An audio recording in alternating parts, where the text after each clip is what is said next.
राजीव सेठी जी लुधियाना से। राधे राधे महाराज जी। महाराज जी, आपके चरणों में कोटि कोटि प्रणाम। प्रभु जी, YouTube के माध्यम से पिछले 2 साल से जुड़ा हुआ हूँ और गुरु जी के वचनों पर चलने का प्रयास कर रहा हूँ। जैसे गुरु जी कहते हैं, सब प्राणियों में भगवत भाव करें, और सब में भगवान देखने की कोशिश करता भी हूँ। जब हम वृंदावन होते हैं तभी ये भाव आते हैं। जैसे ही हम अपने शहर में जाते हैं तो सब राक्षस लगते हैं मुझे, क्योंकि वहाँ वातावरण बदल जाता है, सब मांस मदिरा नशा में डूबे हुए हैं, तो उनमें भगवत भाव करना बड़ा मुश्किल हो जाता है। प्रभु इसमें देखना है कि अगर आप कई फिल्में देखते हो, कई फिल्में देखी होगी, तो एक ही अभिनेता कहीं हीरो बनता है, कहीं विलेन बनता है। नहीं, वही अभिनय करने वाला कई रोल, तभी वो परफेक्ट अभिनेता माना जाएगा कि जो रोल दिया जाए वो उसमें करे। तो मेरा भगवान परफेक्ट अभिनय करने वाला है। उसमें गोपाल शास्त्र नाम में है जगन नाटक वैभवा। इस जगन नाटक मंच पर एक ही अनेक रोल कर रहा है। एक ही कठपुतली नचाने वाले 100-200 अंदर नहीं होते, पर्दे के पीछे एक होता है, और वो अपनी अंगुलियों पे वो ऐसे इतना बड़ा पर्दा है, उसी में वो नचाता रहता है, कईयों को नचाता है, आवाजें निकालता है 10-5। गांव में हमने देखा, वही बोल रहा है और वही ऐसे अंगुलियों से नचा रहा है। तो पूरे मंच पे 10-5 नाचते नजर आते हैं, 10-5 आवाजें आती हैं, पर वो एक कलाकार पीछे बैठे हुए पर्दे के ऐसा करता है। ऐसे ही ये कठपुतलियां हैं। उमा दारू, दारू माने लकड़ी, जोशित माने पुतली। उमा दारू जोशित की नाई, सब ही नचावत राम गोसाई। और फिल्म तभी अच्छी लगती है जब जोर का विलेन भी हो। रे, तो मेरा मालिक मनोरंजन रचा है यार। कुछ देवता है तो कुछ राक्षस भी है, कुछ अच्छे हैं तो कुछ बुरे भी हैं, लेकिन उनमें जो पावर है वो परमात्मा है। बस पावर देखला है। जैसे बिजली के कार्य अनेक हैं, लेकिन बिजली एक है, उसके कार्य अनेक। इन कार्यों से यार, इसमें बिजली तो लाइट क्यों नहीं है? क्योंकि बिजली तो लाइट देती है। नहीं नहीं, बिजली लाइट नहीं देती, वो पावर उसका प्रयोग कर रहे हो। इस यंत्र में गई तो लाइट दे दी, इस यंत्र में गई तो हवा दे दी, इस यंत्र में गई तो शीतलता वायु पर। फ्रिज में तो देखो पानी जमा के बर्फ कर दिया, छू जाए तो जान से मार दे। और वही गड़ासे में भी तो चलती है, वही बड़ी बड़ी मशीनें चला रही है। बिजली का प्रयोग कहाँ किया जा रहा है? पावर तो सब में एक ही है। जीवन देने वाला और जीवन लेने वाला, दोनों पावर बिजली का ही है। तो जीवन देने वाला और जीवन लेने वाला, ये रोल भी उसी का वही। ये यंत्र है, जितनी खोपड़ियां है ना, ये सब यंत्र हैं। इनमें जो पावर है ना, वो परमात्मा है। हमको पावर देखना है। खोपड़ियों के कार्य देखोगे तो नहीं जान पाओगे। फिर यही आएगा कि वृंदावन में तो भगत देख के लगता है चलो भाई भगवान है, लेकिन बाहर देख के लगता है भगवान कैसे हो सकते हैं। नहीं, तो उस समय आपने क्रिया देखी, आपने कारण तत्व तो नहीं देखा। तो कारण देखो तो सबका परमात्मा ही है। क्रियाएं अलग अलग होंगी यंत्र के अनुसार, खोपड़ी के अनुसार क्रियाएं अलग अलग होंगी, लेकिन उनमें पावर परमात्मा है। समझ रहे हो ना? पावर जिससे ये हिलन डुलन बुलन चालन। अब इसका मान लो वाणी में पावर परमात्मा है। अब हम गाली बक रहे हैं कि अच्छाई बक रहे हैं, ये हमारे मुंह का दोष है। पावर तो वही है। इसी से हम राम बोल सकते हैं, राधा बोल सकते हैं, इसी से हम गाली बोल सकते हैं। तो ये जो बोलने की क्रिया है, ये राक्षसी या दैवी हो सकती है, लेकिन बोलने का जो पावर है वो परमात्मा है। हमारी बात को समझ पा रहे हैं आप? तो हमको क्या देखना? पावर देखना है। सब में पावर उसी परमात्मा का है। अब उस पावर का कोई दुरुपयोग करते हुए राक्षसी भाव से, और कोई सदुपयोग करते हुए दैवी भाव से, लेकिन दोनों में जब हम पावर एक ही देख रहे हैं तो हम उसको प्रणाम। मेरा प्रभु ही सब रूपों में रमा हुआ है। वो सच्ची मानिए वही वो है, दूसरा पावर है ही नहीं। वही परमात्मा सबका पावर है। अब वो जब दृष्टि पवित्र होगी तो आपको अनुभव में आने लगेगा कि वही परमात्मा है। सुनील जी पंढरपुर महाराष्ट्र से। राधे राधे। राधे राधे महाराज जी, आपके चरणों में कोटि कोटि प्रणाम। गुरु जी, उपनिषदों में कहा गया है कि तत्मसि वो तुम हो। यदि हम सब एक ही चेतना के अंश हैं तो क्या किसी एक की असफलता सबकी असफलता नहीं है? और यदि हाँ, तो क्या व्यक्तिगत असफलता का कोई अर्थ है? बच्चा, बिजली एक है, पर हीटर में वो आग पैदा करती है, फ्रिज में वो ठंडा, पंखे से हवा, गड़ासे से काटती है। बहुत प्रकार बिजली का प्रयोग है। ये करण है, अंतःकरण।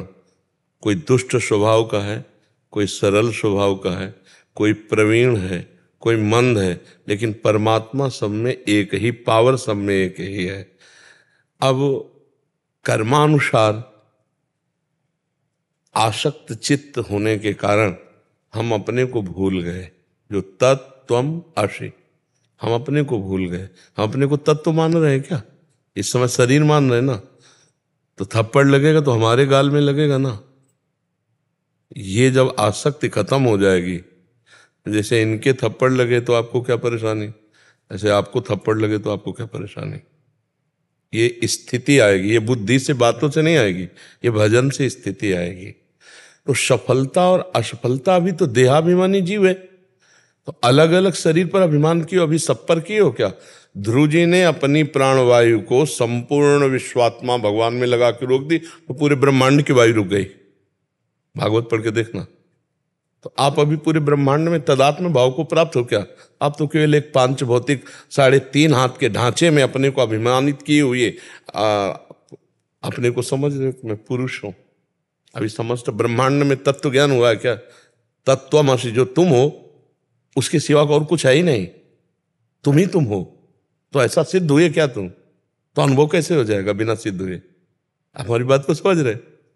पीएचडी की बात को ककारा आता नहीं, कैसे समझ पाओगे? तत्व ज्ञान को ऐसे ऐसे हो गया। जो संपूर्ण लोक लोकांतर के भोगों का वैरागी है, लोक और लोकांतर समस्त भोगों का वैरागी है, सत और असत का जिसको विवेक हो चुका है, जो सम इंद्रियों पर विजय प्राप्त कर चुका है, दम जो मन को जीत चुका है, तितिक्षा जो हर द्वंद्व को सह जाता है, समाधान जिसकी परमात्मा के चिंतन में बराबर स्थिति है, मुमुक्षुता जो संसार से मुक्त होने के लिए व्याकुल है, उसको ज्ञान मार्ग का पथिक कहा जाता है। और तत्वमसि ये सिद्ध स्थिति है। ये जो महावाक्य है ये सामवेद का है। तत्वम असि अलग अलग वेदों के महावाक्य है। अहम ब्रह्मास्मि, अयम आत्मा, जैसे ये तत्वमसि। तो ये ऐसे थोड़ी ज्ञान हो जाता है, केवल पढ़ लेने से सुन लेने थोड़ी ज्ञान हो जाता है। इसके लिए साधना है। अभी इंद्रियों को जीतना सीखा है? जो इंद्री जहाँ जाती है वहाँ गुलाम बने हुए टहल रहे हो, तो कैसे तत्वमसि बोल सकते हो? कैसे तत्वमसि अनुभव हो सकता है? ये केवल जबान का विषय थोड़ी तत्वमसि है। ज्ञान के पंथ कृपाण के धारा, परत खगेश लगे नहीं बारा। यम ही न व्यथ्यंते ते पुरुषम पुरुषर सब सम दुखा सुखा धीरम सोमृतत्वाय कल्पते। जो हर व्यथा को सह जाता है, कहीं विचलित नहीं होता और निरंतर भगवत स्मृति परायण, वो इस मार्ग में आगे बढ़ता है जहां तत्वमसि है। केवल मैं ब्रह्म हूं कह लेने से थोड़ी ब्रह्म हो जाओगे। उसके लिए फिर डिग्री चाहिए, नहीं चाहिए? जी तत्व ज्ञान और तत्व बोध में क्या? एक ही बात है। तत्व ज्ञान का जो हमें वही बोध है। जब तक ज्ञान नहीं तो बोध कैसा, और बोध नहीं तो ज्ञान कैसा? ये जैसे आपने बोला अभी कि ये ऐसा वाचिक ज्ञान से तत्व ज्ञान नहीं होता है।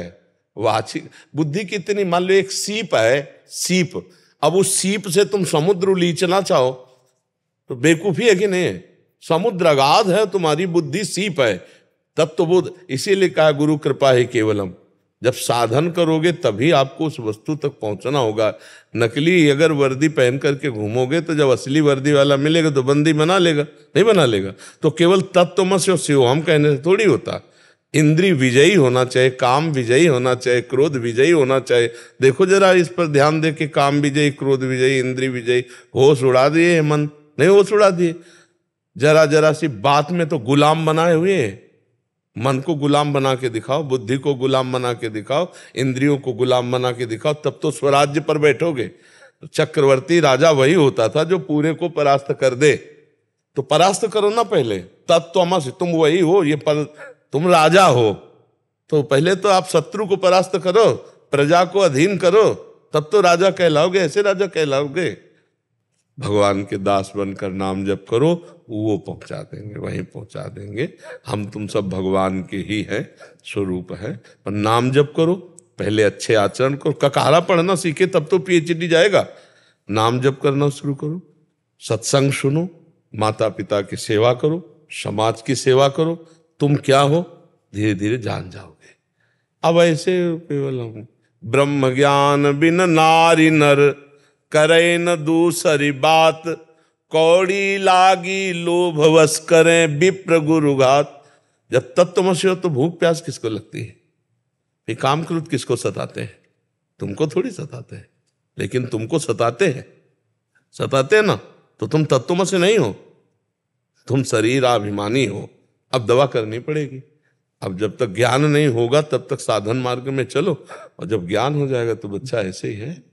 तत्वमसि वही तत्व, जानत तुम्हें तुम्हें हो जाए। जो ही भगवान को जान गया तो भगवत स्वरूप हो जाता है, क्योंकि भगवान की सिवा और कोई है नहीं। भगवान कहते हैं ना, मत्ता पर तरम नान्यत किंचिद अस्ति धन।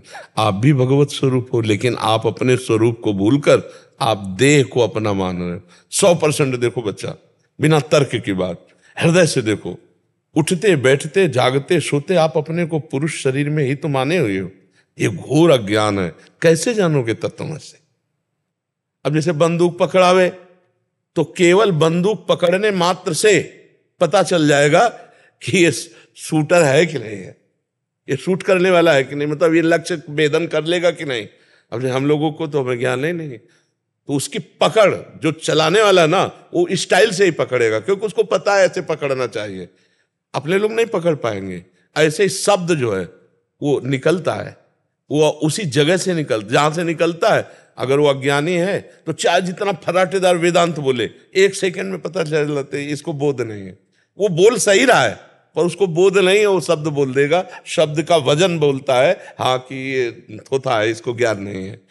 तो बच्चा अभी सही ढंग से चलो तो ज्ञान हम ही तुम ही को होगा, है नहीं? परमात्मा को थोड़ी हो, तो ज्ञान स्वरूप है। ज्ञान तो जीवात्मा को होना है। इसलिए नाम जप करो, भगवत चर्चा सुनो, सत्संग सुनो, माता पिता बुजुर्गों की सेवा, समाज की सेवा, राष्ट्र की सेवा, इससे शरीर पवित्र। अर्जुन जी को ज्ञान दे के सेवा में तो लगा रहे, युद्ध रूपी सेवा में लगा रहे, तो सेवा में लगो तो ज्ञान सिद्ध हो जाएगा, फिर बात समझ में आ जाएगी। ठीक है? अभी बहुत ऊंची बात है तत्वमसि। वहां पहुंचने के लिए पहले 1 से चलो, तब 100 तक पहुंचोगे। वो क्या है? अभी काखा गागा तो चले नहीं, तो ज्ञान में कैसे पहुंच जाएंगे? वो क्या है? आखिरी है जो ककहरा है, उसका आखिरी शब्द क्या है? यहां पूर्णता है, ज्ञान में पूर्णता है। ज्ञान में पूरे अक्षर पूर्ण हो जाते हैं जाके। का से शुरू होता है और ज्ञान में पूर्ण हो जाता है। तो का माने काय, काय शरीर से शुरू होता है, पूरा ज्ञान यहीं से शुरू किया जाता है और वहां पूर्ण हो जाता है जाकर तत्वमसि, तुम ही हो। जब पहले सृष्टि नहीं थी तो एकमात्र भगवान थे ना बच्चा, और जब सृष्टि नहीं रहेगी तो एकमात्र भगवान ही तो बचेंगे। तो बीच में जो कुछ है वो है क्या?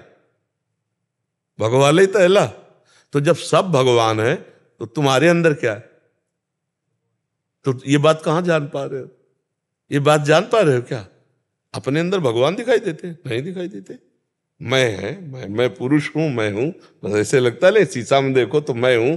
यही अज्ञान बच्चा। अब ज्ञान की बात की तो बहुत ऊंची बात है, वो हमारे लिए ही है। नाम जप करो, अच्छे आचरण करो, धीरे धीरे धीरे धीरे जब बुद्धि पवित्र हो जाएगी तब ये बात समझ में आ जाएगी। ठीक है? खुशबू जी मुंबई से। राधा वल्लभ श्री हरिवंश महाराज जी, आपके चरणों में कोटि कोटि प्रणाम। महाराज जी, पिछले 1.5 वर्ष से आपको सुनने का सौभाग्य प्राप्त है, जीवन में बहुत परिवर्तन आया है। महाराज जी, मेरा एक प्रश्न है।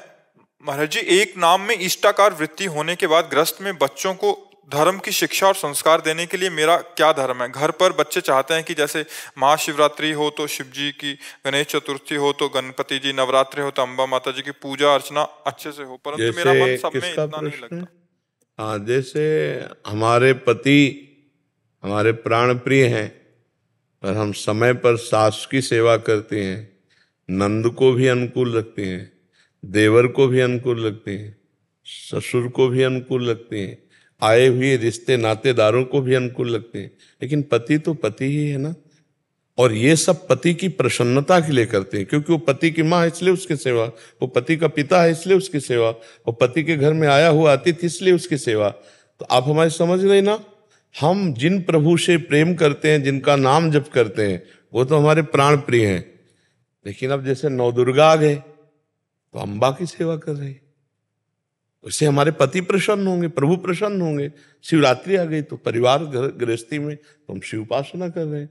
गणेश चतुर्थी है तो गणेश जी की कर रहे हैं। आए हुए अतिथि की सेवा, घर परिवार के रिश्ते नातों की सेवा। तो हम भगवान के इन स्वरूपों को ऐसे देखते हैं। भाई हम कोई हमारी माँ है, कोई हमारे पिता है, जैसे भगवान शंकर पिता, अम्बा जी माता, तो गणेश जी। तो हम जो जो उत्सव आते हैं, जो जो त्योहार आते हैं, वो सब करते हैं, पर करते हैं अपने पति की प्रसन्नता के लिए। अब अगर उसकी परीक्षा ली जाए, सास बोले, ससुर बोले और रिश्ते नातेदार सब बैठे हैं, तो पति के एक तरफ किया जाए और उनको एक तरफ किया जाए, तो पति के पक्ष में एक सेकंड में होकर सबका त्याग कर देगी, क्योंकि वो पति के लिए ही सबकी सेवा कर रही थी। हमारी बात समझ रहे हो? ऐसे ही हम सब भगवत स्वरूपों की आराधना करें, लेकिन हमारा हृदय भगवान के किसी एक रूप में आसक्त हो जाए। जैसे हम राम जी के उपासक, हम श्याम जी के उपासक, लेकिन हम सबकी भावना गृहस्थी में। अब करवा चौथ है, हम चंद्रदेव की उपासना कर रहे, व्रत रह रहे हैं, अपने पति के लिए रह रहे हैं, अपने प्रभु के लिए रह रहे हैं। वह भावना बदलने की विषय है, कार्यक्रम बदलने की थोड़ी। कि अब घर गृहस्थी में तो अब जितने भी भागवतिक अनुष्ठान वो सब बंद कर दे, ऐसा तो नहीं पाया गया, ऐसा भाव नहीं पाया गया। अनन्यता अपने इष्ट की और अपने इष्ट की प्रसन्नता के लिए सब इष्ट स्वरूपों की आराधना करना। आप समझ पा रहे हो? इसमें कोई संशय आपको लग रहा है? तो बस बच्चों को क्या, हमको भी वही करना है, हमको भी वही करना है। हृदय से हमको भी आराधना करते हुए अपने इष्ट के चरणों में प्रेम मांग। जैसे आप विनय पत्रिका पढ़ के देखो तो गोस्वामी जी दुर्गा जी, गणेश जी, सरस्वती जी, गंगा जी, यमुना जी सबकी स्तुति करते हैं और बाद में मांगते हैं कि आप प्रसन्न हो, सिया राम जी के चरणों में प्रेम हो। बात समझ रहे? तो ऐसे हम हर साधना करके, आराधना करके जो हमारे इष्ट देव उनका प्रेम मांगे, तो हमारी भक्ति भी बढ़ेगी और एक सामाजिक व्यवस्था भी बनी रहेगी। हमारे यहाँ सामाजिक व्यवस्था है। हमारे यहाँ तो जड़ का भी पूजन किया गया है। आज बरगद आई, बरगद के पेड़ का पूजन है। आज पीपल के पेड़, आज आंवला के अक्षय तृतीया है तो आंवला के पेड़ का पूजन। हमारे यहाँ तो जड़ वृक्षों की भी पूजा की गई है, जड़ वस्तुओं। अरे यहाँ तक कि नई कार और साइकिल और मोटर है, उसका भी पूजन किया गया है। नहीं किया जाता? भगवान मान के किया जाता। नहीं बोले स्वस्तिक का चिन्ह बनाए और फूल वर्षा किए और पैर छुए। और गाड़ी में रोज अगर चलाने देखो तो ड्राइवर सबसे पहले हैंडल के पैर छूता है। कैसी भावना है? वहां भी भगवान, वो जान नहीं रहा कि मैं जो कर रहा हूं उसका क्या स्वरूप है, लेकिन वो वहां भी भगवान की भावना है कि पहले पहले गाड़ी में बैठेगा ना तो पहले हैंडल के पैर छू करके फिर ड्राइविंग। हमारे यहाँ तो जड़ वस्तुओं की भी भगवान के भाव से पूजा की गई है। चैतन्य भगवत स्वरूपों को तो भगवत स्वरूप है ही। बहुत सावधानी की बात है, उपासना खंडन नहीं करती, उपासना मंडन करती है। उपासना प्रेममयी है। उपासना में कलह अशांति, जहां झगड़ा हो तो जान लो त्रुटि है, वो समझ नहीं पा रहा है। हाँ, एक निष्ठा आती है जैसे मीरा जी की, और वो अब चरम सीमा। अब जैसे पीएचडी की बात और कक्षा 1 की बात अलग, ये बात जो हमने कही ये सम भक्ति की है, और एक अनन्य भक्ति का स्वरूप आता है मीरा जी का। जैसे मेरे तो गिरधर गोपाल दूसरों न कोई, जाके सिर मोर मुकुट मेरो पति सोई। अब उनकी ननंद और सास कह रही कि चलो देवी पूजन करने, अगर आप देवी पूजा नहीं करेंगी तो हमारे कुल की रीति टूटती है। तो उनका नहीं, हम तो कोई अन्य देवी देवता मानते ही नहीं, हमारे तो जो कुछ गिरधर गोपाल। वो स्पष्ट कहते मेरे तो गिरधर गोपाल दूसरों न कोई, जाके सिर मोर मुकुट मेरो पति सोई। तो ननंद जो थी वो विधवा थी, तो उन्होंने, मीरा जी ने पूछा देवी पूजन का फल क्या होता है? तो बोले सौभाग्य बढ़ता है। तो बोले आपने नहीं पूजा क्या, आपका तो वैधव्य मतलब सुहागा ही उजड़ गया। उसी दिन से वैर मानती थी, और वो और देवर मिल करके पूरे जीवन भर मीरा जी को कष्ट देते रहे, पर अपनी निष्ठा से विचलित। अब ऐसी भक्ति जब हमारी आ जाएगी तो बात अलग हो जाएगी। अपने को, हाँ, अभी अपने को संभाल के चलना है कि हमें परिवार भी चलाना है, समाज भी देखना है। तो हमको जब जो त्योहार तिथि आवे सब खुल के मनाओ और उसका फल मांगो कि अपने इष्ट देव के चरणों में प्रेम हो।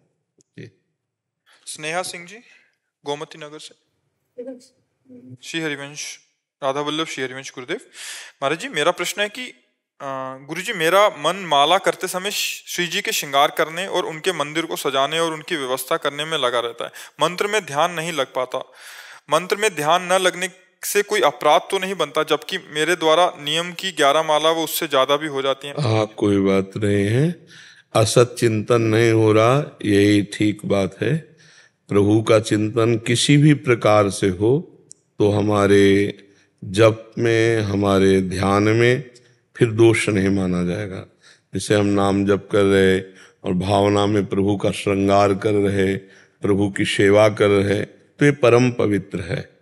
अगर जप करते हुए मन गंदी बातों में भी जा रहा तो भी नहीं चिंता करनी। मान लो ये तो सबके लिए है ना, तो मन हमारा अगर गंदी बातों में भी जा रहा तो चिंता नहीं करनी, क्योंकि मन की गंदगी उस समय नष्ट हो रही और हम जितना नाम जप कर रहे हैं हमारा मन पवित्र होता चला जाता है। अगर प्रभु में लगा है तब तो धन्यवाद का पात्र है ही कि हम इधर नाम जप कर रहे हैं, मंत्र जप कर रहे और उधर वो भगवान की सेवा श्रृंगार में। ये तो बहुत उत्तम बात है और इसको और बढ़ाना चाहिए, धीरे धीरे और समय बढ़ाना चाहिए।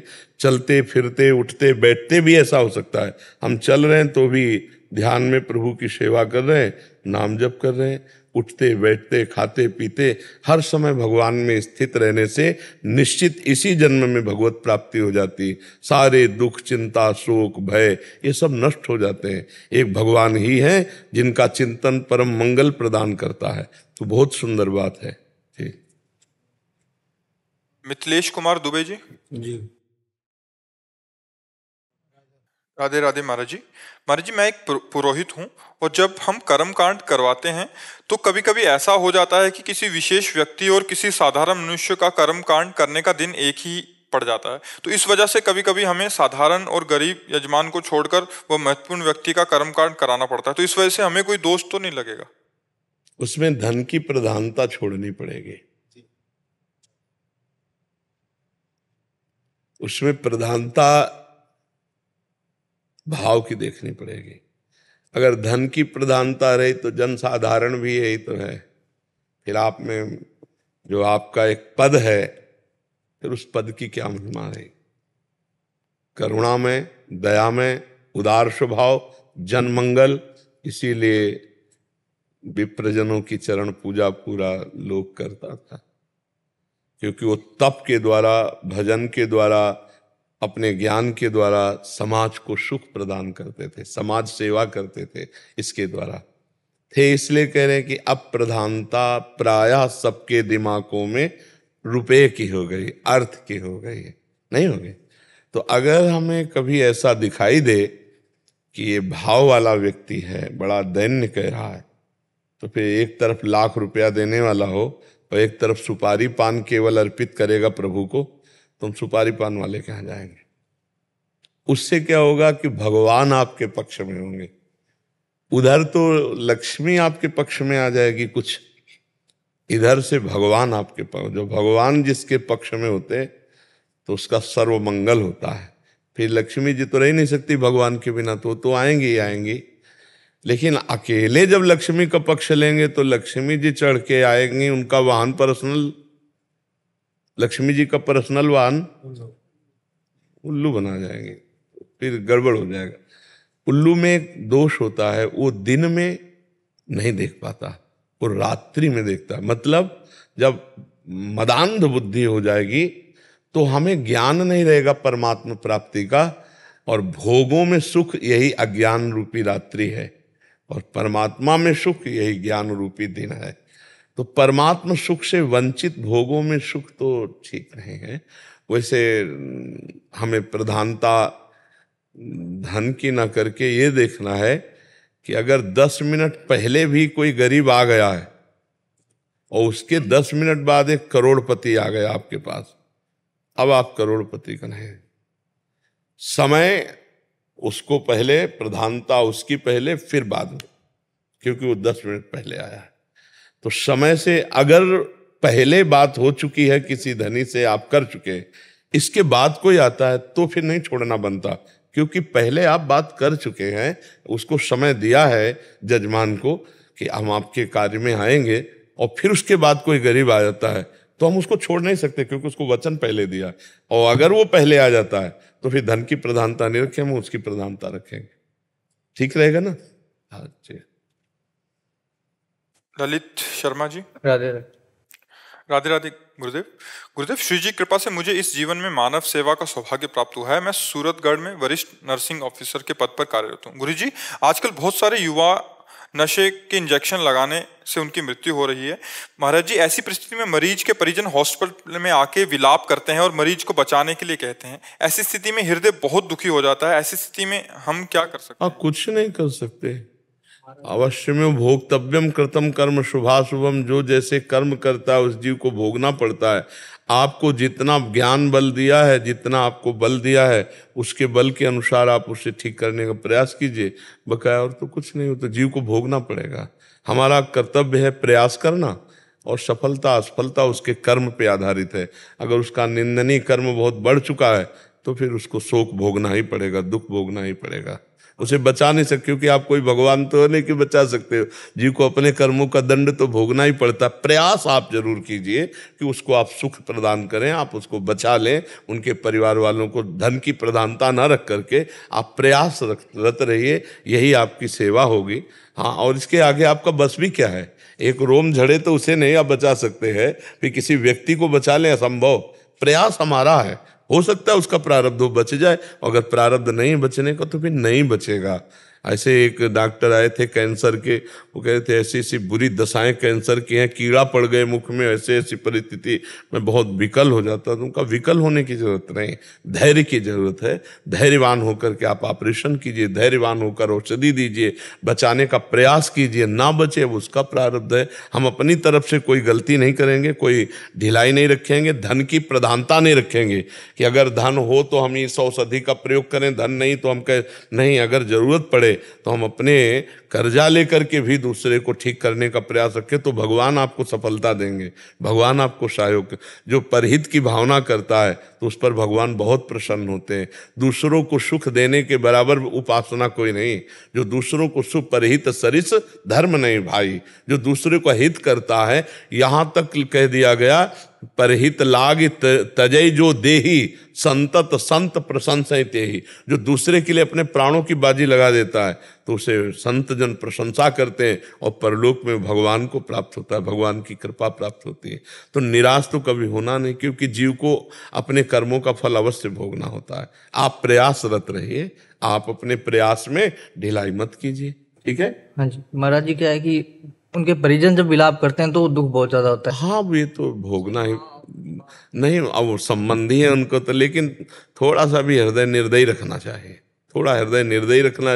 अगर आप वैसे रोने पर, फिर मान लो डॉक्टर पीड़ा पर फिसल जाए तो ऑपरेशन कैसे करेगा? फिर वो कैसे उसका, तो अब थोड़ा सा, हाँ। तो हमको क्या है कि अगर ऐसे सबके रोते तो हम डिस्टर्ब हो जाएंगे। नहीं नहीं, जीव अपने कर्मों का फल भोग रहा है। हम जितना बन सकेगा उसको सुख प्रदान करने की चेष्टा करेंगे, बका विवेक के द्वारा अपने को संभाले। दूसरे के रोने धोने पर भाव, फिर आप इतने कमजोर हो जाएंगे कि सेवा नहीं कर पाएंगे। युवाओं में ज्यादा होता है महाराज जी, बुजुर्ग होते हैं उनमें इतना नहीं होता, लेकिन 20 साल के 22 साल के युवा होते हैं थोड़ा ज्यादा। बच्चा, अब क्या है कि हम कई बार कह चुके हैं कि हमारे समाज में ये बॉयफ्रेंड गर्लफ्रेंड, ये जो व्यभिचार प्रवृत्ति, ये व्यसन को मांगेगी और व्यसन बढ़ावा बढ़ेगा। अब वो डिस्टर्ब है। एक तो व्यभिचार हो चुके, और दूसरी बात एक दूसरे को फिर ब्लैकमेल, इधर उधर के भय, नाना प्रकार की चिंताएं, परिवार की, तो उसको व्यसन चाहिए, या उन्माद पूर्वक व्यभिचार के लिए व्यसन चाहिए। नई अवस्थाएं हैं तो अब वो व्यसन शुरू करते हैं। व्यभिचार ही व्यसन की मूल जड़ है। आप देखना, जो दिमाग को रिलैक्स करने के लिए सोचते हैं ना, तो फिर शराब है, हुक्का है, ये ड्रग्स आदि है, ये भाई उनको मिल भी ऐसे साथी जाते हैं। एक बार इनका अंदर प्रवेश हुआ शरीर में, तो फिर शरीर इतना एक्टिव हो जाता है कि उसके बिना एक्टिव नहीं होगा। अब वो व्यसन अब धीरे धीरे खोखला कर देते हैं। अच्छा, वो जितनी मात्रा में लिया जाता है व्यसन, उतना और बढ़ाता चला जाए तभी उसको अच्छा लगेगा। और वो जहर है, जितना अंदर जहर डाला जाता है फिर वो खोखला कर देता है, फिर अंगों को खराब कर देता है। लीवर खराब हो जाएगा, फेफड़े खराब हो जाएंगे, दिमाग खराब हो जाएगा। वो मार डालेगा अगर नशा नहीं मिलेगा उसको, वो अपने परिजनों की हत्या कर देगा। तो ये बहुत फैल रहा है। इसी के लिए उपाय है कि सत्संग सुने, थोड़ा धर्म क्षेत्र में अपनी बुद्धि को लगाएं तो बच सकते हैं। बिना अध्यात्म के कोई नहीं बचा सकता। और हमें ऐसे हजारों भाई यहाँ करके बोले कि हम छोड़ चुके हैं, बड़े बड़े व्यसन छोड़ चुके, तो अगर अध्यात्म सुना जाए। मेरा यही उद्देश्य है महाराज जी कि मेरे को तो कोई सुन नहीं सकता, आपको लाखों लोग सुनते हैं, क्या होता है मेरी बात से कोई। जी, हम भी यही प्रार्थना करते हैं। सब कभी कभी अपनी तरफ से सबको रोक लेते हैं, कहते हैं सुनो भाई, तुम्हारे प्रश्नों का तो उत्तर हो गया, हमारी प्रार्थना सुन लो। कोई नशा मत करना, कोई शराब मत पीना, कोई मांस मत खाना, कोई पराई बहन बेटी की तरफ गंदी दृष्टि से मत देखना। अगर तुम ऐसा नहीं करोगे तो तुम्हारा जीवन देवत्व वाला हो जाएगा। अगर ऐसा करोगे तो राक्षसी जीवन, दूसरों के लिए बड़ा हानिकारक जीवन, तुम्हारा अपने लिए तो हानिकारक है ही, दूसरों के लिए भी हानिकारक हो जाएगा। नहीं, आप अच्छे से चलो, भगवान ऐसे जनों का बड़ा सहयोग करते हैं। अर्जुन जी जोधपुर से। राधा वल्लभ श्री प्राण प्यारे गुड्डी। राधा वल्लभ श्री हरिवंश महाराज जी। महाराज जी, ऐसा बताया गया है कि मनुष्य को अपने जीवन में भजन, नाम जप, सत्कर्म करना चाहिए और मरने के पश्चात श्राद्ध तर्पण करने से मोक्ष मुक्ति मिल जाती है। नहीं, श्राद्ध तर्पण तो एक गृहस्थ धर्म के अनुसार एक क्रिया है। श्राद्ध तर्पण से मोक्ष नहीं होता, आप समझो ना। 4 लड्डू खोए के आटे के बनाकर उससे मोक्ष हो जाएगा। जिंदगी भर भजन नहीं किया, जिंदगी में आत्मज्ञान नहीं प्राप्त किया, आत्मज्ञान के बिना मोक्ष नहीं होता। चाहे जितने कुंटल 2 कुंटल लड्डू चढ़ा दो तो भी नहीं। अगर ऐसा होता तो सबका मोक्ष हो जाता ना। कौन नहीं पिंडदान करता, और कौन पिंडदान करने के लिए उत्साहित नहीं हो सकता कि भाई इसका मोक्ष हो जाएगा।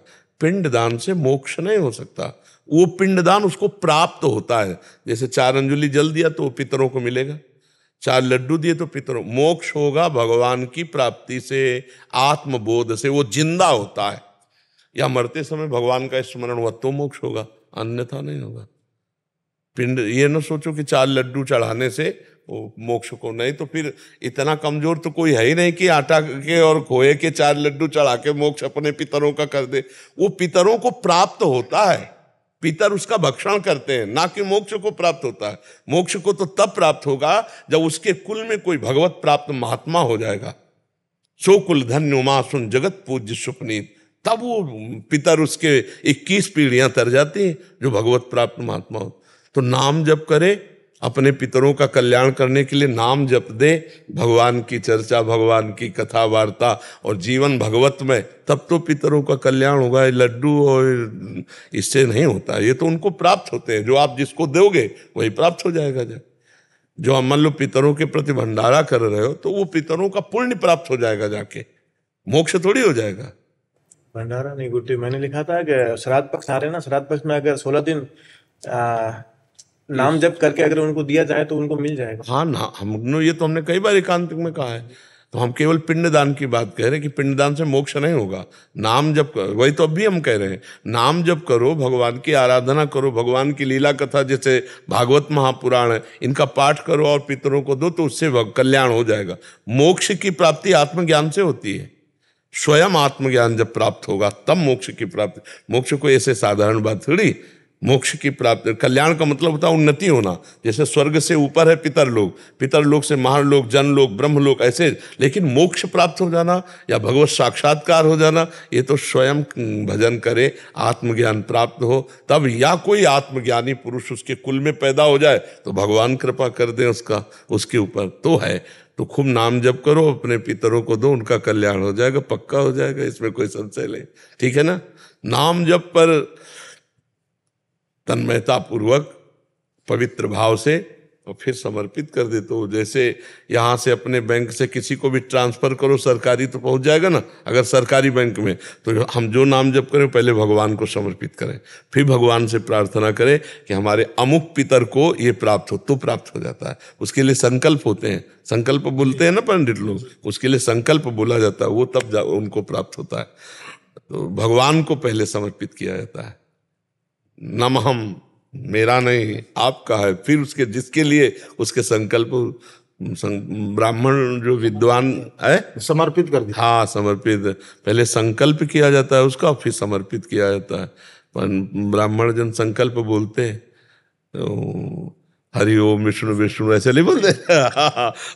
जम्बू द्वीपे भरत खंडे आर्यावर्ते और अमुक तिथि अमुक नाम अमुक और अमुक पितर को समर्पण हो जा, तो फिर उसी के साथ समर्पण हो जाता है। दीप्ति जी मुंबई से। राधे राधे महाराज जी, आपके चरणों में कोटि कोटि प्रणाम।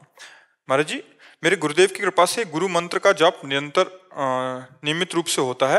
मेरा प्रश्न यह है कि पहले मेरा स्वभाव कोमल था, नम्रता दयालुता इत्यादि का फायदा उठाया जाता था, तब मुझे पता नहीं लगता था। अब पता चल जाता है तो कई बार क्षणिक द्वेष और क्रोध भी आ जाता है और स्वभाव कठोर हो गया है। अपने आप में गलानी का भाव आता है, लगता है पहले जो ना समझी थी वही अच्छी थी। क्या कठोरता इस मार्ग में बाधक? तो अब भी तो समझ ठीक नहीं है।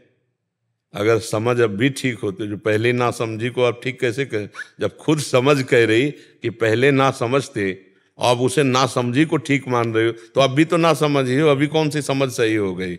जिस दिन समझ सही हो जाएगी तो समझी और ना समझी दोनों से परे जो समझ है वही आनंदमयी है। अभी कैसा हृदय कठोर, कैसा हृदय विनम्र, सारा मायाकृत ही तो हृदय है। जितना हृदय है मायाकृत ही तो है। और आप गुरु मंत्र जप रही हो तो क्या कठोरता आ गई है? अभी कौन सी समझ जागृत हो गई? कौन सा शुद्ध ज्ञान हो गया है? कौन सी शुद्ध बात आपकी समझ में आई? अभी सही नहीं है। जहाँ संशय है वहाँ सही नहीं है। जहाँ अंदर निर्भय निश्चिंत निशोक, ये सही मार्ग है। निर्भय निश्चिंत निशोक, ये सही मार्ग है। आपको कैसे लगता है कि आप पहले सही थी अब गलत है? ऐसा कौन सी बुद्धि जागृत है जो पहले को सही कह रही, इतने दिन भजन करने के बाद अब बुद्धि को गलत कह रही? तो अभी सही बुद्धि नहीं आई है। समय पर हमें कठोरता की भी जरूरत होती है, समय पर हमें निर्दयता की भी जरूरत होती है, समय पर हमें दया की जरूरत होती है। जिस समय हमें जैसा स्वांग करना पड़ेगा हम वैसा करेंगे। बहुत देखो, संत हृदय दयालु होता है पर बहुत कठोर भी होता है। अगर अपने जनों को ऊपर चढ़ाना है सतमार्ग पे तो देखा जाता है कि बहुत ढिलाई कर रहा है, तो फिर न मुस्कुराहट है, न दया है, न करुणा है, भारी कठोरता का स्वरूप और निर्णय उनका बहुत कठोर होगा। अब आपको लगेगा दयालु संत होते कैसे? और इसमें परम दया छुपी हुई है कि उस जीव के पाप नष्ट करके उसकी मनोवृत्ति में जो गंदगी आई है वो तप के द्वारा भस्म करके भगवान की तरफ आगे बढ़े। तो हमें देखना होगा कि दयालुता कृपालुता मृदुता जो आप कह रहे हैं, कहीं वो विषय नहीं है क्या? कहीं वो विषय संबंध से तो नहीं है? आज भी मलिन बुद्धि उसका सहयोग करके कह रही ना समझी ठीक है। जो यही तो हो जाता है। अगर सही सत्संग ना मिला तो कुछ समय भक्ति चलने के बाद जब हृदय जलता है क्योंकि पाप नष्ट होते हैं, तो उसको लगता है यार इससे तो बढ़िया तब का जीवन था, जो मौज आती थी खाता था पीता था, जो मौज आती थी करता था। अब तो यार जल रहा हूं, भजन कर रहा हूं, फिर भी जल रहा हूं। और अगर सत्संग मिला तो उसको बात समझ में आ गई कि अब जल करके मैं पवित्र हो रहा हूं, मेरे पाप नष्ट हो रहे हैं, मैं भगवान की तरफ बढ़ रहा हूं। नहीं तो धोखा हो जाता है, जैसे ये सखी बोली ऐसे धोखा हो जाता है। ऐसे नहीं, ये ना समझी बुद्धि का निर्णय है, ये समझदार बुद्धि का निर्णय नहीं है। आपको जो गुरु मंत्र मिला, जो नाम मिला, उसे सही ढंग से जपिए और आगे बढ़िए। निश्चिंत निर्भय निशोक निर्विकार, ये भजन का फल है। पीछे की तरफ थोड़ी देखा जाता है, पीछे तो अंधेरा ही था, उसको हम सही कैसे कह सकते हैं जी। मैं ये पूछना चाहती थी कि पहले जो हृदय में कोमलता थी उसके कारण ऐसा लगता था कि कोई फायदा उठाता था, तो मुझे समझ में नहीं आता था कि कोई फायदा उठा रहा। कोई फायदा नहीं हमसे। हम कह रहे कबीरा खुद को ठगाइए। अपने को ठगा करके अगर दूसरे को सुख मिलता है तो भाई जा, हम कभी नहीं ठगेंगे तेरे को। नहीं, अब हमारी समझ आ गई है तो फायदा भी धर्मयुक्त हमें देना है या धर्मयुक्त नहीं देना है। किसी को फायदा भी हमें कि भाई तू सुखी हो जाए, इसके लिए हमें धर्म की एक रेखा है, उसके अंतर्गत देना है, उसके विपरीत नहीं देना है। उसके विपरीत तो फिर पापाचरण माना जाएगा, वो दूसरे को सुखी करने वाली बात नहीं मानी जाएगी। धर्मयुक्त तो ठीक है, अधर्म से होगे तो तुम्हारे सुख की लालसा को हम रौंद देंगे, क्योंकि सुख धर्म से मिलता है, अधर्म से नहीं। इसलिए तुम्हें सच्चा सुख प्रदान करने के लिए तुम्हारी उस वासना को, तुम्हारी उस आदत को, तुम्हारी उस चेष्टा को, तुम्हारे स्वभाव को हम धर्म के द्वारा तप के द्वारा रौंद देंगे। ये बात समझना है। ऐसा थोड़ी कि हमसे पहले कोई सुख भोग, तो सच्चिदानंद सुख की बात है। पार्थिव सुख तो मान लो आपका स्त्री शरीर है, आपकी तरफ कोई कुदृष्टि से देखे तो उसको हम फायदा उठाने देंगे क्या? उसकी दृष्टि को उसी समय हम रोकेंगे, क्योंकि वो दृष्टि अगर आगे बढ़ गई तो और भी खतरनाक हो जाएगी, औरों को भी दुख देने वाली बन जाएगी। इसलिए कानून के द्वारा, धर्म के द्वारा हम उसकी उस दृष्टि को रोकेंगे। हाँ, कोई हमारे धर्मयुक्त, जैसे हमारे धर्म की कमाई 100 रुपया है और कोई हमको ठग लेता है, 100 रुपया ले लेता है, हम नहीं नाराज होते, जाओ खाओ पियो जाके, ठीक है। अगली बार अगर आप चांस करोगे तो आपको इसका फिर दंड देंगे पीछे से, और इसको भी जोड़ करके। एक बार तो क्षमा कर दिया, दूसरी बार नहीं, क्षमा इसलिए कर दिया अध्यात्म के पथिक है, एक सीमा तक, उसके आगे नहीं। उसके आगे फिर हमारा कोई प्रयोग नहीं कर सकता। ये बात बहुत सावधानी से देखना है। क्षमा भी एक सीमा तक है, एक सीमा के बाद जब हो जाएगा तो क्षमा फिर नहीं। भगवान भी एक सीमा रखे थे शिशुपाल की, 100 तक सुनेंगे तो 100 तक सुना, 98, 99 और जो ही 100 हुआ सो सुदर्शन चक्र से उड़ा दिया कि नहीं उड़ा दिया। तो क्षमा भी एक सीमा तक रखनी है, नहीं तो मान लो अधर्मी है वो बढ़ता चला जा रहा है, धर्म करता हो हम चुप होते चले जा रहे हैं। और देखो, एक 2 प्रकार से समझाया जाता है। एक तो साम नीति के द्वारा समझाया जाता है, भाई हमारा विचार नहीं है कि हम आपसे लड़ें, इसलिए आप ऐसे समझ जाओ। तो ऐसे पवित्र बुद्धि वाला समझ सकता है जिसकी थोड़ी पवित्र बुद्धि होगी, और दुष्ट बुद्धि ऐसे नहीं समझता, वो ऐसे समझता है। तो उसकी समझ में आ जाएगा कि इस गली नहीं जाना, खतरा है, नहीं इस गली सठे साठ्यम समाचरित। यदि दुष्ट स्वभाव वाला है, आपको भाई साहब आप ये जो छेड़ने की चेष्टा करते हैं ना, अगली बार मत करना, वो नहीं मानेगा। उसके लिए चाहिए कानून व्यवस्था, और 2 डंडा उसके जब पड़ेंगे ना तो अपने आप वो सही मार्ग में आ जाएगा। जो छली है, कपटी है, जो ठगी स्वभाव वाला है, वो साम नीति को नहीं समझता है। मतलब दैन्यता, प्रीति, हाथ जोड़कर नहीं समझता है, नहीं समझता है। वो समझता ही है भय को, वो प्रीति को नहीं समझता। प्रीति से उसके पैर छू लो, भाई आप क्यों परेशान करते हो, आप अपने मार्ग में जाए, वो नहीं मानेगा। और जब ये समझ जाएगा कि हमारे गाल लाल हो जाएंगे तो हेरेगा नहीं उधर। ये तो हमको एक सीमा तक क्षमा करना है, और जब हमारे धर्म पे आ जाए, जब हमारी जान पे आ जाए, जब हमारे राष्ट्र पे आ जाए, तो क्षमा शब्द को गायब कर देना है।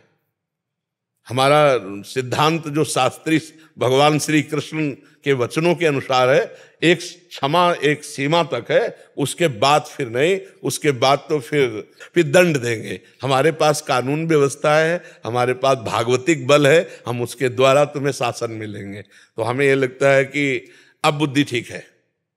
ज्यादा हृदय कोमल होना, ज्यादा दयालु हो जाना, कहीं ना कहीं फंस जाना होता है। कहीं ना कहीं हम अपने धर्म से भी विमुख हो सकते हैं। हिरण के बच्चे में फंस गए महाराज भरत जी। आज के चरित्र में सुना, 3 जन्म लगे, भरत जी और हिरण और फिर जड़ भरत, तब ब्रह्मबोध हुए। तो दया बिना साधु कसाई, और दया करी तो आफत आई। बहुत थोड़ा समझ के दया का खेल खेलना है, नहीं तो दया बिना तो फिर क्या है, हृदय बहुत कठोर। और अगर दया करी तो उसमें भी संभल के खेलना नहीं। इतने बड़े महापुरुष को 3रे जन्म में भगवत प्राप्ति हुई जा करके। तो हिरण के बच्चे में फंसे तो अगला जन्म हिरण का हुआ, तो हमें थोड़ा समझना भी है। चलना चाहता हूँ तो वहाँ रहता हूँ, फौज में रहता हूँ, तो अभिमान रहता है कि नाम जा बकू, मन ही मन में रहता है, किसी से बताता नहीं। तो वृंदावन आते ही लगता है कुछ नहीं। अब मेरे में भक्ति, हाँ कहते हैं ना कि ऊंट जब पहाड़ के नीचे आता है तो उसको लगता है लेकिन मेरी लंबाई कुछ चले है, ले, क्योंकि वृंदावन तो भजन करने वालों का ये गढ़ है। एक से एक भजनानंदी, यहाँ भजन के परम गोपी जनों से लेकर अभी तक एक से एक प्रेमी महात्मा। तो जब हम यहाँ आते हैं तो हमारा अहंकार गलित होता है, तो हमें लगता है यार मेरी भक्ति क्या, मेरा भजन क्या। अपने को शून्य में देखते हैं हम। ये बड़ी कृपा है कि हम अपने को शून्य में देखने लगे, अपने को अभिमान रहित। जहाँ हम संसारी पुरुषों में रहते हैं तो उनको जब देखते हैं तो लगता है उनसे श्रेष्ठ तो हम ही हैं, नाम जप करते, भक्ति करते। और जब यहाँ बड़े भक्तों को देखते तो लगता है हमारी भक्ति क्या है इनके आगे, जिन्होंने जीवन समर्पित करके रात दिन भजन में लगे हैं। तो ये तो प्रभाव है यहाँ का, लेकिन इसमें और भक्ति बढ़नी चाहिए, निराशा तो नहीं आनी चाहिए। निराशा आती है क्या? आत्मविश्वासहीन हो जाता हूँ महाराज। नहीं नहीं, आत्मविश्वास तो रखना है। आत्मविश्वास चला गया तो फिर रह क्या जाएगा अपने पास। आत्मविश्वास से तो हम लड़ते हैं, चाहे बाहरी शत्रु से लड़े, चाहे आंतरिक शत्रु से लड़े, हमारा आत्मविश्वास ही तो काम करता है। आत्मविश्वास बढ़ना चाहिए, अहंकार घटना चाहिए। आत्मविश्वास और अहंकार में अंतर है। अहंकार मूढ़ता लाता है और आत्मविश्वास ज्ञान प्रकाशित करता है, आत्मबल प्रकाशित करता है। अहंकार में मूढ़ता आती है, वो अहंकार ठीक नहीं जिसमें मूढ़ता हो। हाँ, मैं भगवान का दास हूँ, मैं भगवान के बल से युक्त हूँ, ये आत्मबल है। जो एक सांसारिक बौद्धिक स्तर का जो अहंकार आता है वो पतन का कार्य होता है।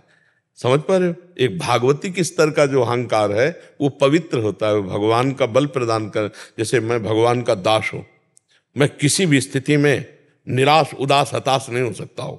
मैं हर कोशिश करूंगा, बाहरी और आंतरिक शत्रु कोई भी मुझे जैसे हमारे स्वभाव में हारना नहीं है। बचपन से हारना स्वभाव हमारा, डरना और हारना ये दो हमारे स्वभाव में, चाहे अभी काट डाले जाए, पर मतलब स्वभाव में नहीं। जैसे हमको कभी मन डरवाया ना, अब बच्चे थे गंगा किनारे, यार यहाँ भूत है, यहाँ भय, वहीं खड़े हो जाते, वहीं रात रुकते, कहाँ भूत है, कौन हमें डर, कहीं कोई डर नहीं, कोई डर नहीं, केवल एक भ्रम। कोई ऐसे कौन परास्त कर सकता है? पूरा जीवन हो गया जंगल इलाका ही घूमते हुए, कोई साथी नहीं, कोई भोजन नहीं, कोई व्यवस्था नहीं, ना डर और ना हारना। जैसे हमारे कि यार यहाँ हम भूख से हार रहे हैं, नहीं, भोजन मिलने पर भी नहीं खाएंगे। 8-8 दिन नहीं भोजन किया, हारना नहीं सीखा। हम 8 दिन भोजन न मिले तो भी हमारे भजन में कोई फर्क नहीं पड़ेगा। हारना और भयभीत होना, ये दो बातें हमने नहीं सीखी, और उसी का फल है कि आज दोनों किडनी फेल हैं, फिर भी ना हम हारे हैं और न भयभीत है। आज भी 12 बजे रात के उठ के अपने आसन पे बैठ जाते हैं, शरीर दर्द करता है, फिर लेट गए, फिर बैठ गए, और 1:20 पर स्नान रात्रि की। अपनी दिनचर्या वैसे ही, जब बुखार हो 102, किडनी फेल, शरीर में दर्द है, हमें लाद के ले चलो। अगर हम पैदल आते हैं तो पैदल ले चलो, 2 लोग पकड़ो के ले, ऐसे। तो आत्मबल अगर हार गए तो फिर रह क्या गया? आत्मबल नहीं आना चाहिए। अगर हमने किसी को, अपने से बड़े महात्मा को देखा तो जिद चढ़िए कि हम भी इनके जैसे बनेंगे। हार जाना थोड़ी कि हम कैसे नहीं, हम परमात्मा के अंश हैं। अगर ये भजन करके भगवान के मार्ग में चले तो हम भी वैसा भजन करेंगे। इन्होंने त्याग किया, हम भी त्याग करेंगे, वैसे हम भी लड़ेंगे माया से और भगवान को प्राप्त करेंगे। निराश हो जाना, उदास हो जाना कि ये तो बहुत, नहीं, ऐसा नहीं। क्यों? हम मजबूत बनो, बाहर और भीतरी दोनों शत्रुओं को रौंदते हुए। हम भगवान के अंश हैं। अगर इस जन्म में काम पूरा नहीं हुआ ना तो अगला जन्म होगा, तब पूरा करूंगा। अविनाशी हूं, मुझे थोड़ी कोई मार सकता। शरीर छूटेगा, दूसरा शरीर मिलेगा, फिर भी भजन करूंगा और भगवान को प्राप्त होऊंगा। अब हमारी यात्रा रुकेगी नहीं। आज के चरित्र में सुना, जड़ भरत जी के चरित्र में भरत जी से मृग बने, तो मृग में भी भजन हुआ कि नहीं हुआ? हम भजन कर रहे हैं, हमको कोई नहीं परास्त कर सकता। भले जन्म लग जाएं, लेकिन हम ठाकुर को प्राप्त करेंगे, भगवान को प्राप्त करेंगे। निराशा और उदासीपन ये तो छूना नहीं चाहिए यार। हार जाए तो भी जैसे जीत पे उत्साह, ऐसे उत्साह होना चाहिए। आज हार गए लेकिन कल हम विजय प्राप्त करेंगे, हम भगवान के अंश। मतलब एक बहुत स्ट्रांग चिंतन होना चाहिए, धैर्यवान चिंतन होना चाहिए। आजकल ब्रह्मचर्यहीनता और अभक्ष्य पदार्थों के खाने से ऐसी बुद्धि कमजोर हो गई, जरा जरा सी बातों में लोग निराश होकर शरीर छोड़ने के लिए तैयार है। शरीर छोड़ने के लिए लोग तैयार, मतलब यार क्या जीवन। अरे बोले हमको धोखा दे, तो तुम्हें धोखा दे दिया तो इससे ज्ञान प्राप्त करो। अब ऐसे व्यक्तियों का संग मत करना, शरीर छोड़ने की क्या जरूरत। बोले नहीं, हार गया तो जो तुमसे त्रुटि हुई उसे सुधार और आगे विजय सी प्राप्त कर। बोले नहीं, मेरा कोई नहीं, तो परमात्मा है ना, बढ़ आगे परमात्मा को यार बना के, परमात्मा को मित्र बनाकर बढ़, देख संसार में विजय प्राप्त होती है। ये लोग मतलब जो निराशा, निगेटिव चिंतन, ये पाप के कारण होता है। अगर हम सत्संग सुने, नाम जप करें तो हम इस रोग से दूर हो जाएं। नकारात्मक चिंतन, हम देखो अगर सही चिंतन चल रहा है तो भूखे होने पर भी, कष्टप्रद होने पर भी हम आनंदित रहेंगे। हमारा चिंतन खराब है तो सब सामग्री होने पर, सब सुख सुविधा होने पर भी हम जलते रहेंगे। हमारा खास सुधार होना है चिंतन से, और वो चिंतन जब तक भगवान से नहीं जोड़ा जाएगा तब तक सुधार नहीं होगा। भगवान का चिंतन ही सुधार करेगा। इसलिए राधा राधा राधा राधा राधा राधा क्या जाता, पैसा थोड़ी लगता है। जो अध्यात्म की चर्चा है उसमें पैसा नहीं लगता, और जो पैसे से होती है वो अध्यात्म की चर्चा नहीं होती, वो लागू नहीं हो पाएगी आपके ऊपर। तो अध्यात्म में कहीं पैसे वाली बातें नहीं हो रही, यहां केवल दिमाग की बात हो रही। आपके दिमाग में चलना चाहिए राधा राधा राधा, और देख लो एक बात चला लो, राधा राधा राधा राधा, और एक बात से डरो कि हमसे पाप ना हो जाए, बस फिर आप विजयी ही विजयी होते चले जाएंगे। जिधर कदम रखेंगे उधर विजयी होते चले जाएंगे। आपको कोई परास्त नहीं कर सकता। हनुमान जी को कोई परास्त क्यों नहीं कर पाता था? 2 कारण थे, चरित्र पवित्र, पहला चरित्र पवित्र, और दूसरा हृदय में भगवान का निरंतर सुमिरन। प्रविश नगर कीजय सब काजा और हृदय राख, ये विजय का कारण था। कोई भी हनुमान जी को कहीं भी, इसीलिए क्योंकि चरित्र पवित्र, सबसे खास बात, लंका में ऐसा विलासिता थी कि हनुमान जी के सिवा दूसरा कोई पवित्र विचार रख ही नहीं सकता था वहां। ऐसा मतलब राक्षसी लंका निश्चर निकर निवासा यहाँ का सज्जल का, तो हनुमान जी का कहीं भी चित्त डिगा नहीं, चरित्र पवित्र और भगवान का चिंतन। हाहाकार मचा दिया, कछु मारे से कछु मर्दे से, कछु मिलये से दर धूरी, और कछु पुनि जाए पुकारे प्रभु मरकट बल भूरी। ऐसे जैसे उट्टन नहीं लगाया जाता, ऐसे ऐसे पकड़ के राक्षसों को मसल देते, एक घूंसे में हजारों को, बाल ब्रह्मचारी और भगवान की शक्ति से संपन्न। तो जो हनुमान जी भगवान के चरण की उपासना करते, वही हमारे भी तो भगवान है। तो हम हनुमान जी ना सही, लेकिन हनुमान जी के चरण सेवक तो बन सकते हैं यार। ऐसे निराशा भरी मानव जिंदगी यार किस काम की, एकदम सुन देखो ना, लोग मरे बुझे ऐसे घूम। अरे यार थोड़ा संयम लाओ, थोड़ा समझो, तुम भी भगवान के वही अंश हो जिस अंश में अपार शक्ति भरी हुई है, जो अविनाशी स्वरूप सुखराशि स्वरूप है, वही तो हम तुम हैं, और कौन है? ये जो बच्चा पूछ रहा था तत्व, बस बिल्कुल वही स्वरूप है हम। ईश्वर अंश जीव अविनाशी चेतन अमल सहज सुख राशि।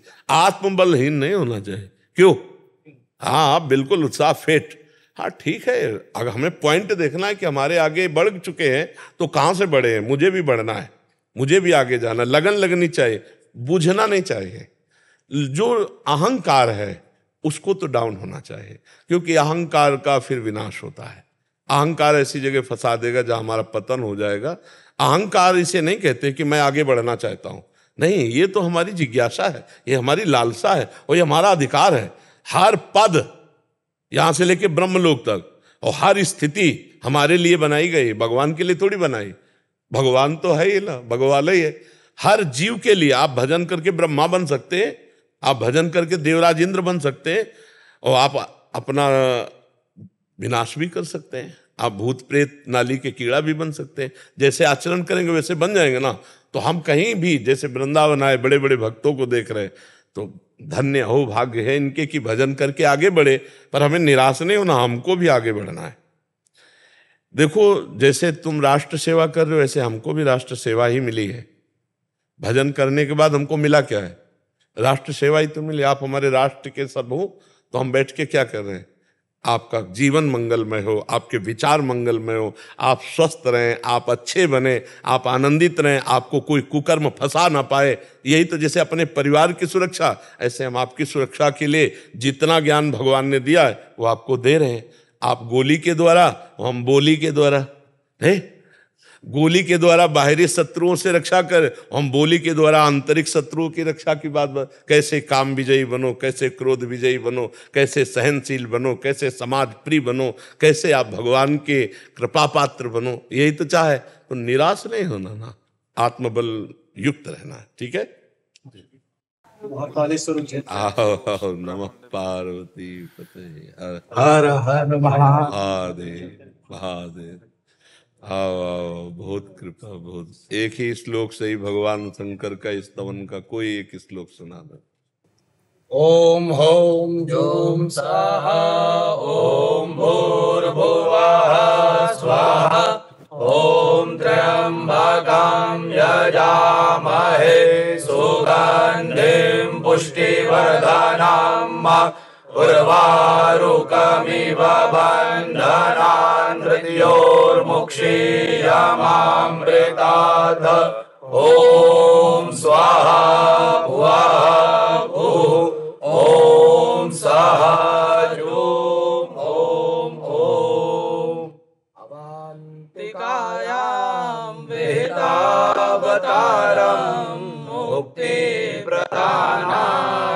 च सज्जनार्थम् अकाल मृत्यु परिरक्षणार्थम् वंदे महाकाल महासुरेशम्। लायक एक दुपट्टा सबको दो और दातावंतिका की जय। शिव शिव शिव शिव। राधा राधा राधा राधा राधा राधा राधा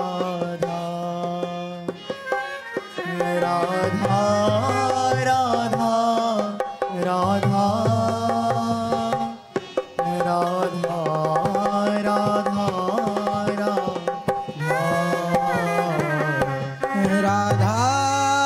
राधा राधा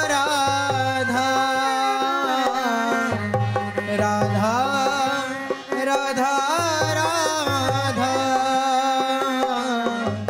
राधा राधा